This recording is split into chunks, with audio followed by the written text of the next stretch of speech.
नमस्कार दोस्तों। आज का हमारा जो टॉपिक है वो है इंडियन पॉलिटी यानी भारतीय राज व्यवस्था से और संविधान की अनुसूचियां। तो हम बात करते हैं, देखिए आगे बढ़ते हैं। सबसे पहले हम बात करते हैं कि अनुसूची एक्चुअल में होती क्या है। तो देखिए अनुसूची जो है वो किसी भी लेख या फिर ग्रंथ का जो विवरण लिखा जाता है उस विवरण के अंत में लगा और परिशिष्ट होता है, एक छोटा परिशिष्ट होता है जिसमें कोई सूचना कोष्टकों या स्तंभों के रूप में होती है तथा उस सूचना का उस लेख अथवा ग्रंथ में उल्लेख नहीं होता है। यानी कि इसकी सीधी सीधी सिंपल डेफिनेशन है कि ऐसा कोई भी लेख या ग्रंथ लिखा जाता है तो उसमें अगर कोई भी वस्तु, कोई भी विषय वस्तु छूट जाती है तो उस विषय वस्तु को और परिशिष्टों के माध्यम से यानी कि परिशिष्ट के रूप में उसी लेख अथवा ग्रंथ के अंत में लगा दिया जाता है, जिसमें कोष्टकों तथा स्तंभों के रूप बीच में और कुछ विशेष सूचना होती है जिस विशेष सूचना का उस लेख या ग्रंथ में विवरण नहीं होता है, उसमें विवरण छूट गया होता है। तो ऐसी विशेष विवरण तथा उस परिशिष्ट को अनुसूची बोलकर संबोधित करते हैं। क्लियर? तो हमारा जब संविधान सभा के द्वारा जब मूल संविधान जब निर्माण हुआ था तो उसमें भी ऐसे ही करके और 8 अनुसूचियां शामिल की गई थी। यानी कि मूल संविधान में अनुसूचियों की जो संख्या थी वो थी 8। वर्तमान में और संविधान में कुल जो है 12 अनुसूचियां हैं, यानी कि 8 प्लस 4 नई अनुसूचियों का निर्माण करके और कुल 12 अनुसूचियां वर्तमान संविधान में हमारे हैं। तो देखिए 8 अनुसूचियां मूल थी। 9वीं अनुसूची प्रथम संविधान संशोधन अधिनियम 1951 के द्वारा बनाई गई और संविधान में जोड़ी गई। इसके बाद 10वीं अनुसूची जो है 52वें संविधान संशोधन अधिनियम 1985 के द्वारा बनाई गई।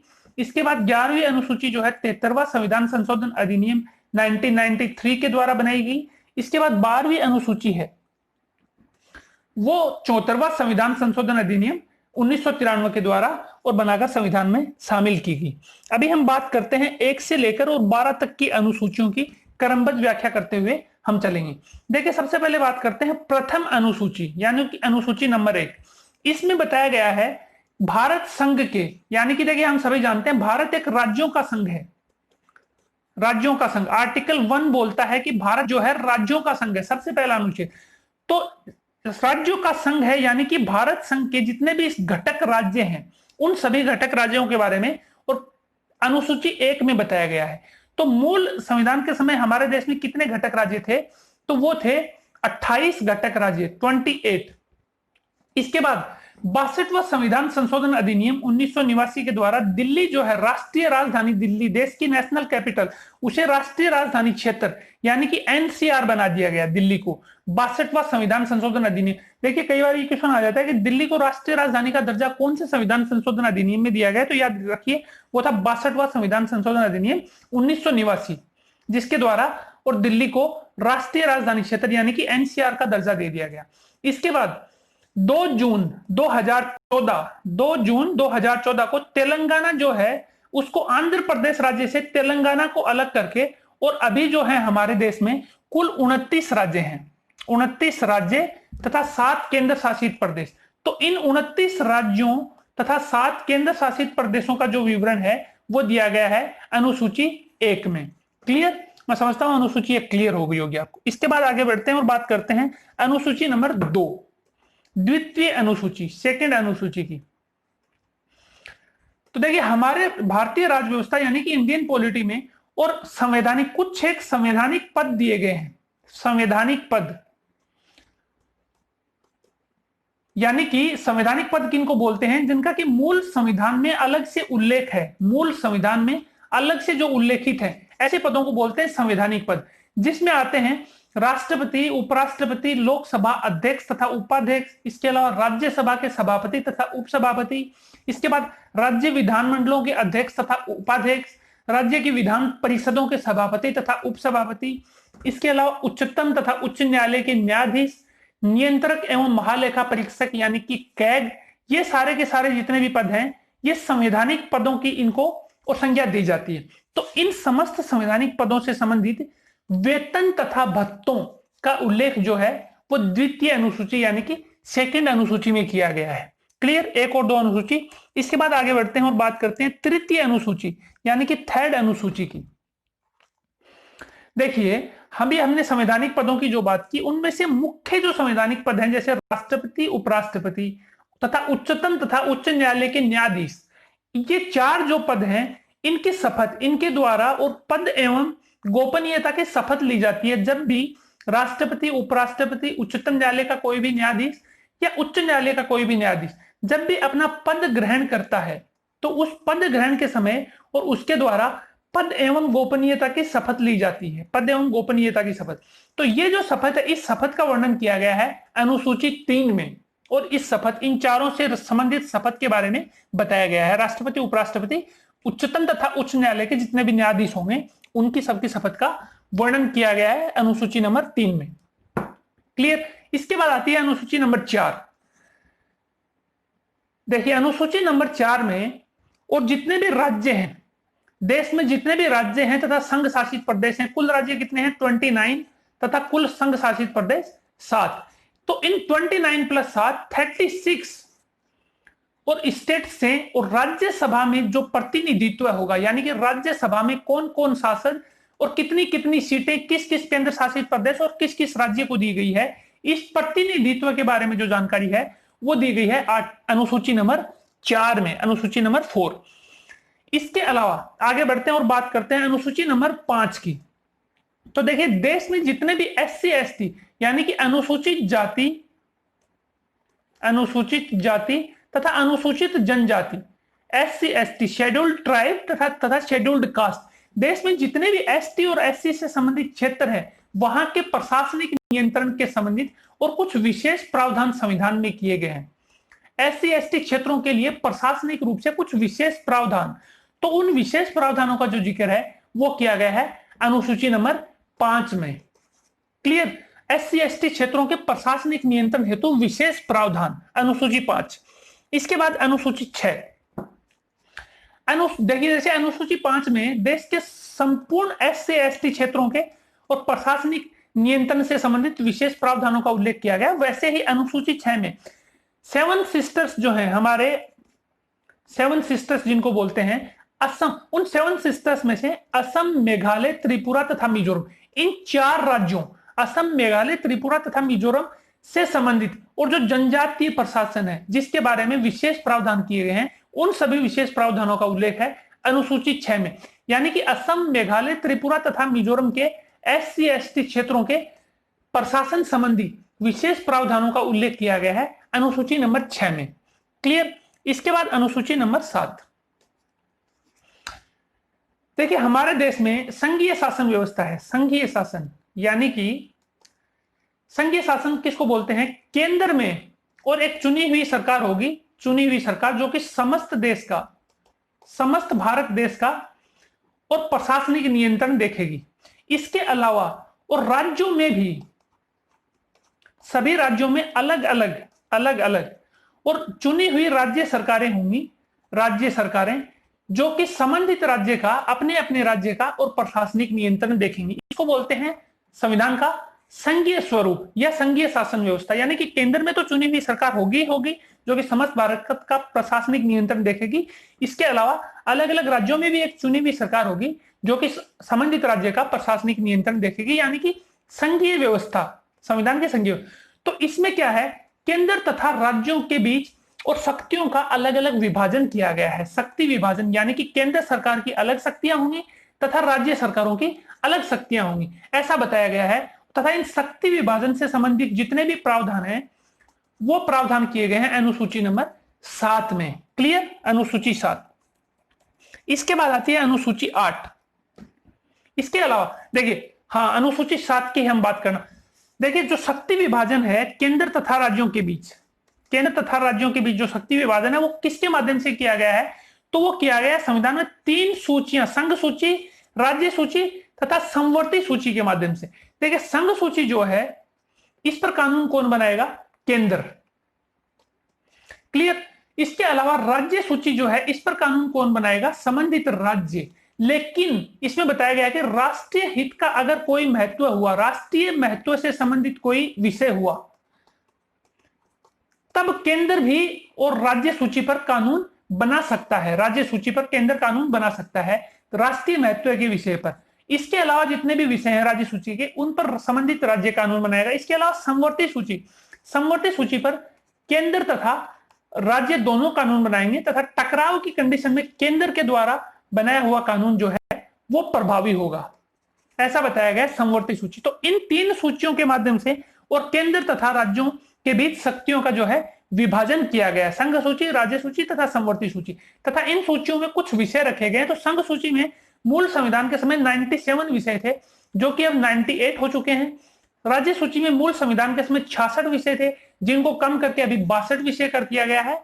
इसके अलावा समवर्ती सूची में मूल संविधान के समय 47 कुल विषय थे, जो कि अभी वर्तमान में 52 हैं। ऐसे करके विषयों का बंटवारा, जो शक्तियों का जो विभाजन है, यह किया गया है 7वीं अनुसूची के माध्यम से। संघ सूची, राज्य सूची तथा समवर्ती सूची। कई बार क्वेश्चन आता है कि संघ सूची, राज्य सूची, समवर्ती सूची संबंधी उल्लेख कौन सी अनुसूची में है, तो वो है 7वीं अनुसूची में, जिसमें कि इन सूचियों के माध्यम से और केंद्र तथा राज्यों के बीच शक्तियों का विभाजन किया गया है। क्लियर। इसके बाद आगे बढ़ते हैं और बात करते हैं अनुसूची नंबर 8। देखिए, हमारी जो अनुसूची 8 है वो राष्ट्रीय भाषाओं की व्याख्या, यानी कि हमारे देश में अलग अलग राज्य हैं, सभी राज्यों की अलग अलग भाषाएं हैं, तो उन भाषाओं में से चुनकर कुछ एक भाषाएं ऐसी हैं जिनको कि राष्ट्रीय भाषा का दर्जा दिया गया है। किसके माध्यम से? अनुसूची 8 के माध्यम से। अनुसूची 8 में उन देश की कुल भाषाओं में से और उन भाषाओं को सेलेक्ट किया गया तथा जिन भाषाओं को राष्ट्रीय भाषा का दर्जा दिया गया, तथा उन भाषाओं की जो सूची है उस सूची को बनाया गया अनुसूची 8 के माध्यम से। अनुसूची 8 में और राष्ट्रीय भाषाओं की सूची है, राष्ट्रीय भाषाओं की सूची। मूल अनुसूची 8 जो थी संविधान निर्माण के समय, उसमें केवल 14 राष्ट्रीय भाषाएं थी। कौन कौन सी? असमी, उड़िया, उर्दू, कन्नड़, कश्मीरी, गुजराती, तमिल, तेलुगु, पंजाबी, बांग्ला, मराठी, मलयालम, संस्कृत तथा हिंदी। ऐसे करके कुल मूल अनुसूची 8 में कुल 14 राष्ट्रीय भाषाओं को और राष्ट्रीय भाषा की मान्यता देकर अनुसूची 8 में रखा गया। इसके बाद 1967 में सिंधी जो है इसको भी राष्ट्रीय भाषा का दर्जा देकर और अनुसूची 8 में शामिल कर दिया गया, सिंधी भाषा को। इस प्रकार 1967 में कुल राष्ट्रीय भाषाएं हो गई 15। इसके बाद 1992 में और कोंकणी, मणिपुरी तथा नेपाली, इन 3 भाषाओं को भी राष्ट्रीय भाषा का दर्जा देकर और अनुसूची नंबर 8 में रख दिया। इस प्रकार कुल भाषाएं कितनी हो गई? 18। इसके बाद सन 2014 में मैथिली, संथाली, डोगरी तथा बोडो, इन 4 भाषाओं को भी राष्ट्रीय भाषा का दर्जा देकर और अनुसूची 8 में रख दिया। इस प्रकार अनुसूची 8 में वर्तमान में कुल 22 राष्ट्रीय भाषाएं हैं। कौन कौन सी? बोडो, डोगरी, संथाली, मैथिली, नेपाली, मणिपुरी, कोंकणी, सिंधी, हिंदी, संस्कृत, मलयालम, मराठी, बांग्ला, पंजाबी, तेलुगु, तमिल, गुजराती, कश्मीरी, कन्नड़, उर्दू, उड़िया तथा असमी। ऐसे करके कुल 22 राष्ट्रीय भाषाएं हैं जो कि 8वीं अनुसूची में शामिल हैं वर्तमान में। क्लियर। इसके बाद आती है अनुसूची नंबर, ये 8 अनुसूचियां जो थी ये मूल संविधान में थी। क्लियर। ये तो मूल संविधान की 8 अनुसूचियों की बात हो गई। इसके बाद अनुसूची नंबर 9 की हम बात करेंगे। फर्स्ट संविधान संशोधन, प्रथम संविधान संशोधन अधिनियम 1951 के द्वारा और इस 9वीं अनुसूची का निर्माण किया गया। 9वीं अनुसूची तथा इस 9वीं अनुसूची में और कुछ ऐसे विषय रखे गए जिनको कि यानी कि संसद या राज्य को यह पावर दी गई कि ऐसे विषयों पर जो 9वीं अनुसूची में रखे जा रहे हैं, इन विषयों पर अगर राज्य के द्वारा कोई कानून बनाया जाता है तो उस कानूनों की न्यायिक समीक्षा नहीं की जा सकती, यानी कि न्यायालय में विचारणीय नहीं होंगे, न्यायिक समीक्षा से परे होंगे।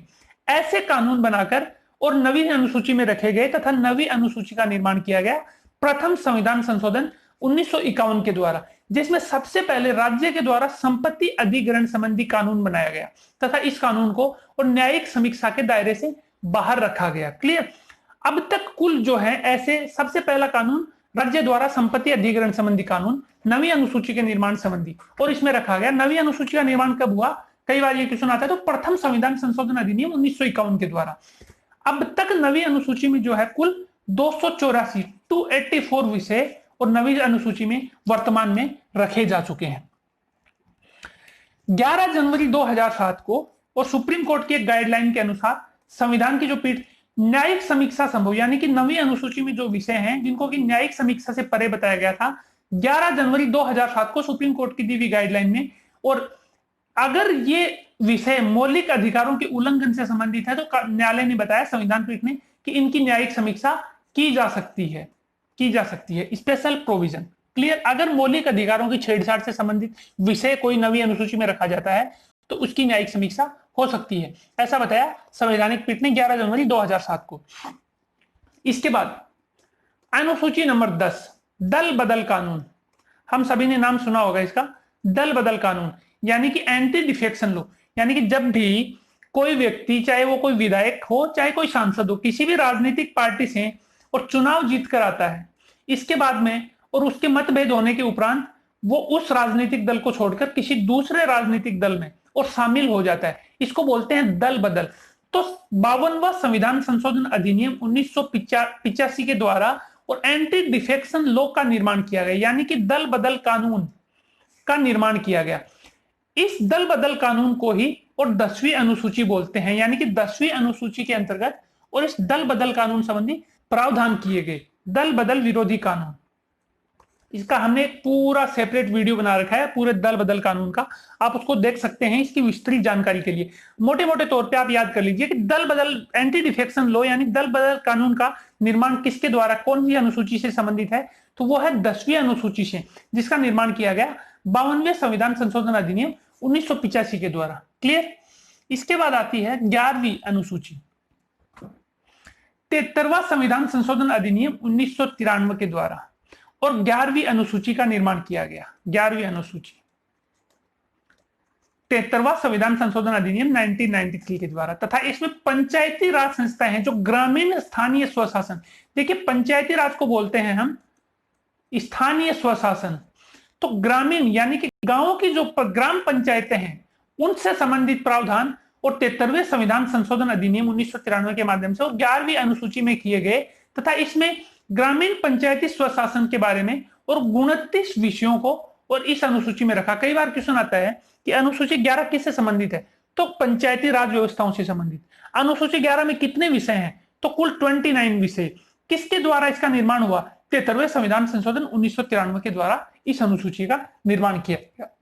इसके बाद ये तो था ग्रामीण स्थानीय स्वशासन। अब आता है शहरी स्थानीय स्वशासन, यानी कि शहरों में जो नगर पालिकाएं, नगर परिषद तथा नगर निगम होती हैं उनको बोलते हैं शहरी स्थानीय स्वशासन। तो उसके लिए और 74वां संविधान संशोधन अधिनियम 1993 में और 12वीं अनुसूची का निर्माण किया गया, जिसमें कि शहरी स्थानीय स्वशासन यानी कि नगर पालिकाओं, नगर निगमों तथा नगर परिषदों के बारे में और प्रावधान किए गए, तथा इनसे संबंधित शहरी स्थानीय स्वशासन से संबंधित 18 विषयों को और 12वीं अनुसूची में शामिल किया गया। देखिए 11वीं और 12वीं अनुसूची 73वें और 74वें संविधान संशोधन अधिनियम द्वारा बनाई गई, 1993 में ही दोनों बनाई गई।